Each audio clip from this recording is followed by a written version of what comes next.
नमस्कार, मेरा नाम वैभव श्रीवास्तव है और स्वागत है आपका मेरे यूट्यूब चैनल में फाइनेंस विद वैभव श्रीवास्तव, जहाँ पे हम फाइनेंस की नॉलेज की बातें करते हैं।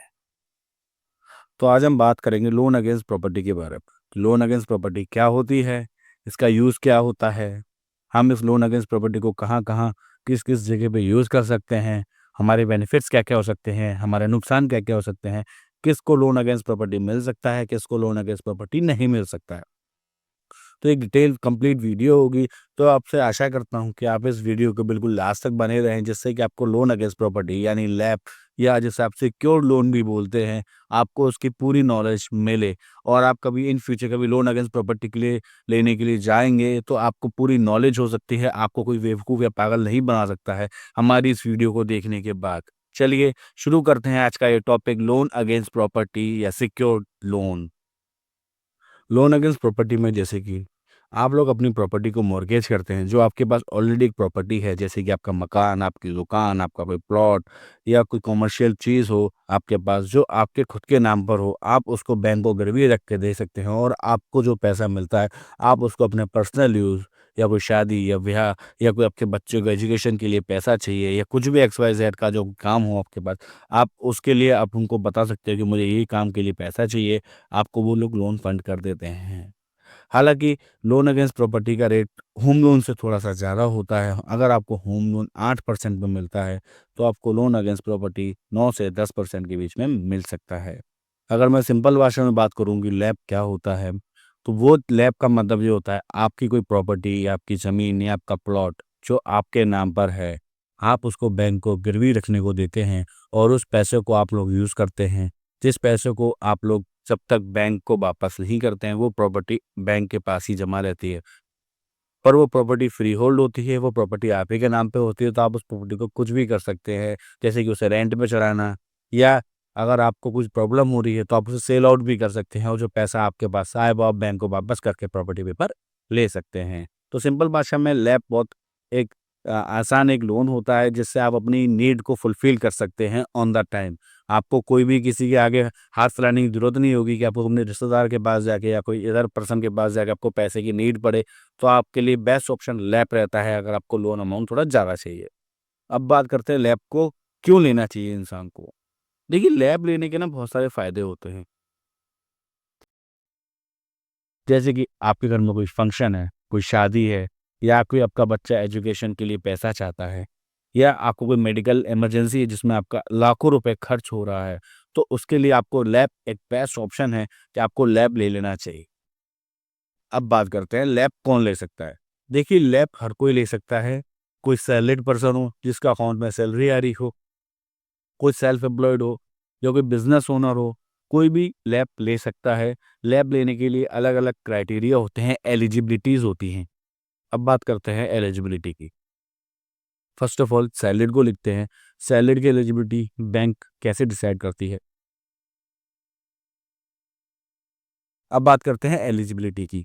देखिए बैंक या एनबीएफसी ना 2 प्रकार से एलिजिबिलिटी निकालती है किसी भी प्रॉपर्टी या लैप मॉर्गेज के लिए, ठीक है? फर्स्ट ऑफ ऑल हम वो लोग चेक करते हैं फोयर क्या होता है? फोयर मतलब कि आपकी इनकम क्या बता रही है और हम बैंक उसको कितने परसेंट का लोन दे सकती है। ज़्यादातर बैंक 50% का फोयर लेके चलती है। 50% तक का ही लैप उसे दे सकते हैं हम लोग, ठीक है? फोयर जैसे कि आपकी सपोज़ इनकम 1 लाख रुपए की है, ठीक है? और बैंक ये बोलती है कि हम लोग 50% ही उसकी एलिजिबिलिटी काउंट करते हैं। मतलब आपकी इनकम 1 लाख रुपए की है ना? और आपको हम जो लोन दे सकते हैं वो 50,000 तक की ईएमआई का ही लोन दे सकते हैं। सीधी बात हो गई, चलो भाई ठीक है 50,000 तक की ईएमआई लोन तो दे सकते हैं। पर अगर कस्टमर के ऑलरेडी लोन चल रहे हैं तो? अब लोन चल रहे हैं, ठीक है भाई साहब लोन को भी देखना पड़ेगा हमको तो। अब लोन चल रहे हैं, अब सपोज़ उसके लोन चल रहे हैं 25,000 रुपए की ईएमआई जा रही है उसके लोनों की। अब कितना बचा हमारे पास? सिर्फ़ 25,000 ही बचा। तो जो बैंक होगी ना वो उसको 25,000 तक की ईएमआई ऑफ़र करेगी। दूसरा जो उसमें सैंक्शन होता है, वो होता है LTV, loan to value. Loan to value का मतलब होता है आपकी जो प्रॉपर्टी है उसकी वैल्यू का ही आपको कुछ परसेंट दिया जाता है। जैसे कि आजकल बैंक 70% 75% भी ऑफ़र कर देती हैं एलटीवी का, ठीक है? अब सपोज़ बात करते हैं आपकी प्रॉपर्टी की वैल्यू 10 लाख रुपए है भाई सिर्फ़, आपकी प्रॉपर्टी की वैल्यू 10 लाख रुपए जो आपको पता है, और बैंक ने भी 10 लाख रुपए ही निकाल के दे दी चलो आपको वैल्यू। तो वो सिर्फ़ उसका 70% मतलब 70% तक का ही लोन दे सकते हैं। सिर्फ 7 लाख रुपए। अब इसमें जो भी ज़्यादा या कम होगा, जो भी बैंक को अच्छा लगेगा, सूटेबल लगेगी, वो आपको वो लोन ऑफ़र कर देंगे। सपोज़ आपकी ईएमआई आप 25,000 तक की ईएमआई भर सकते हैं, पर आपकी प्रॉपर्टी की वैल्यू 10 लाख रुपए की है, भाई 7 लाख का ही आपको लोन मिल सकता है। तो 7 लाख की ईएमआई बननी है 12-13 हज़ार रुपए की, वो आपको वो ऑफ़र कर देंगे। अगर आपकी ईएमआई कम बन रही है, आपकी ईएमआई 12-13 हज़ार रुपए की आप भर सकते हैं और आपकी प्रॉपर्टी की वैल्यू आपकी अच्छी खासी आ गई है, तो वो आपको जो आपकी ईएमआई ऑफ़र कर पाएँगे, वो आपको इनकम के अनुसार कर पाएँगे। तो डिपेंड इन दोनों चीज़ों के ऊपर डिपेंड करता है कि आपकी लोन टू वैल्यू क्या आ रही है, कि आपका फेयर क्या आ रहा है, कि आपको कितना ही हम उसको लोन दे सकते हैं। ये दोनों इन चीज़ों को बहुत ज़्यादा डिपेंड करता है।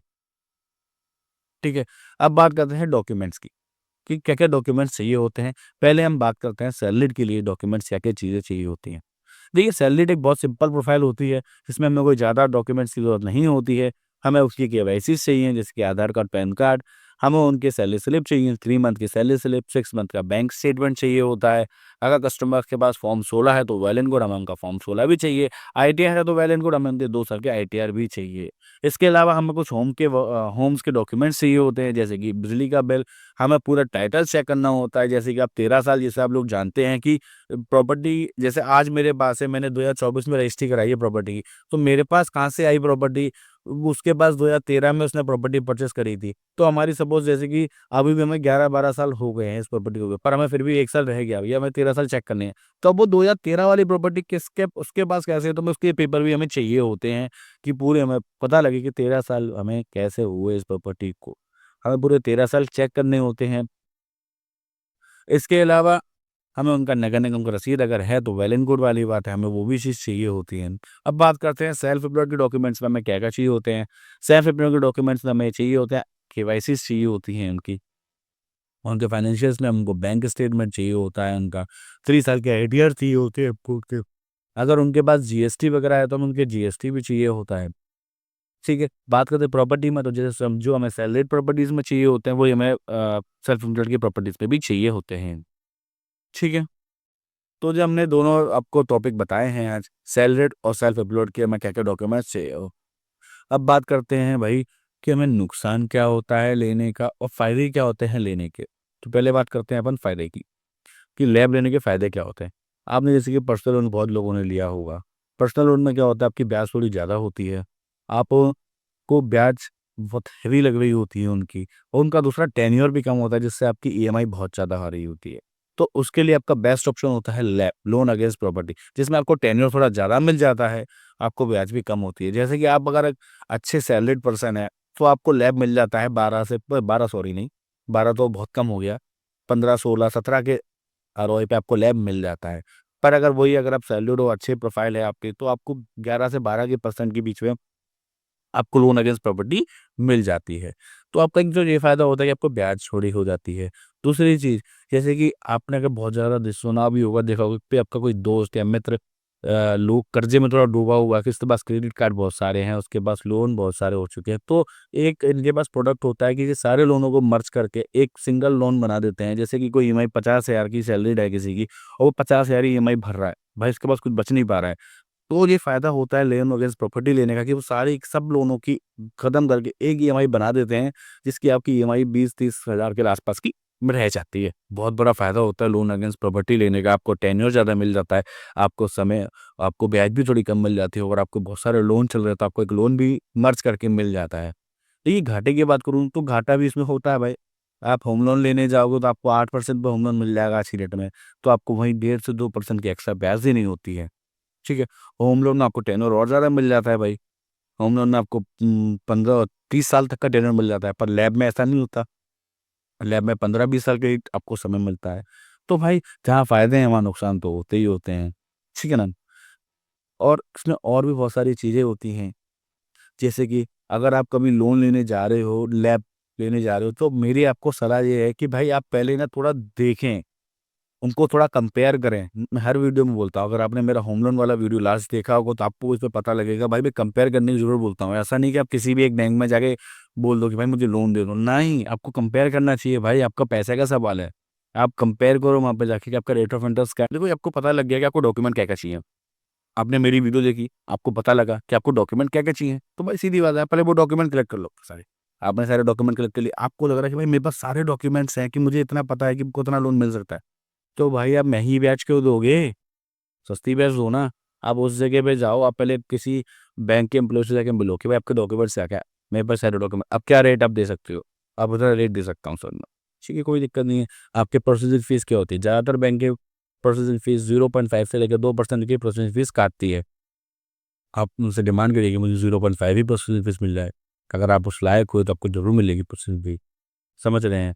आप उनसे बात करिए कि मेरे का फोरक्लोज चार्ज कितना लगेगा अगर मैं जल्दी रीपेमेंट करता हूँ, प्री पेमेंट चार्ज क्या लगेगा अगर मैं जल्दी खत्म करता हूँ तो। आप उनसे ये सब चीज़ें पूछ सकते हैं पहले, ये आपका हक है। दूसरी चीज़, आप इंश्योरेंस पूछ सकते हैं अपना कि मेरा कितना इंश्योरेंस हो रहा है। हालाँकि बहुत सारी बैंक्स होती है जो नहीं क्लियर करा पाती इंश्योरेंस कितना लगेगा, क्योंकि उनको खुद को नहीं पता होता कि भाई साहब कितना इंश्योरेंस है। प्रॉपर्टी का इंश्योरेंस कराना, मेक श्योर अगर आप लैप ले रहे हैं तो प्रॉपर्टी का इंश्योरेंस ज़रूर कराइएगा। ये आपकी खुद की बात है। अगर आपकी प्रॉपर्टी को कुछ भी होता है तो आपकी प्रॉपर्टी इंश्योर्ड है, आपको कोई दिक्कत वाली बात नहीं है। ठीक है? देन इसके अलावा अपना जो लॉगिन का चेक होता है वो आप पूछिए, कहाँ पे लॉगिन का चेक जा रहा है, कहाँ पे लॉगिन का चेक कम है। ये आप ज़रूर पूछिएगा। तो कुछ चीज़ें ऐसी होती हैं ना जो आपको पूछनी चाहिए। आपको लॉगिन से पहले आपको पता लग जाएगा कि हाँ, क्योंकि एक बार लॉगिन हो गई ना फिर, तो आपको राज़ी-राज़ी किया राज़ी आपको वहाँ से लेना चाहिए फिर लोग। क्योंकि देखिए आपका पैसा बहुत अमूल्य है, आपने बहुत मेहनत से पैसा कमाया। आप 36 जगह लॉगिन फ़ीस देंगे तो आपको बहुत बेकार होगा। आप एक ही जगह लॉगिन फ़ीस दीजिए, सही जगह लॉगिन फ़ीस दीजिए, जिससे आपको वन शॉट में लोन मिल जाए और आपको वन शॉट में सारी चीज़ें प्रोवाइड हो कर दें आप सामने वाले को, जिससे आपको ज़्यादा समय ना लगे आपका लोन होने में और उनको भी कुछ आसानी हो आपको लोन देने में। आई होप आपको मेरी वीडियो अच्छी लगी होगी। अगर आपको मेरी वीडियो अच्छी लगे तो प्लीज़ लाइक करें, कमेंट करें, शेयर करें और मुझे बिल्कुल कमेंट में बताएँ कि आपको अगला वीडियो किस टॉपिक पे चाहिए। मैं देख रहा हूँ कि आप लोग वीडियोज़ पे आते तो हैं, देखते तो हैं, पर आप लाइक नहीं करते हैं, शेयर नहीं करते हैं, आप लोग सब्सक्राइब नहीं करते। तो प्लीज़ मैं मैं आपसे हाथ जोड़ के विनती करता हूँ कि आप मेरी वीडियो को लाइक करें, कमेंट करें, शेयर करें, जिससे कि मुझे भी अच्छा लगे कि हाँ, मेरे को कुछ अच्छा कंटेंट मैं बना पा रहा हूँ आप लोगों के लिए, आपको मेरी बातें समझ में आ पा रही हैं। Thank you so much. जय हिंद।